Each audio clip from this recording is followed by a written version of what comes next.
এই মোটু কোথায় যাচ্ছি দেখে তারা হাসছে আর বলছে। মোটু তখন কেঁদে কেঁদে বাইরে থেকে চিন্তা ভাবনা করে। তখন সে চিন্তা ভাবনা করে দেখো এখন সে কি বলবে। তখন সে ব্যায়াম করতেছে তার ভুঁড়িটা কমানোর জন্য। সে মোটুর থেকে চিকন হয়ে যাবে। আরো বহুত কষ্ট করতেছে, পুরা দৌড়াইতেছে আর রশি খেলতেছে। তার পেটটা একেবারে শেষ হয়ে যায়। খাওয়াটা কম কম খাচ্ছে আর ভালো মন্দ খাচ্ছে না।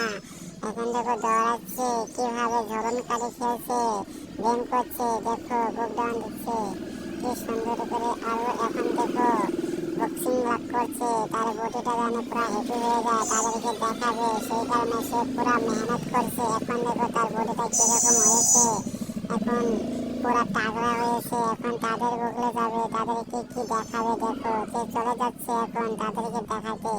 দেখো তারা দেখে তো অবাক যে কালকে আমি এরকম দেখলাম, আজকে দেখো কিরকম হয়েছে। চিংড়িটা তো দৌড়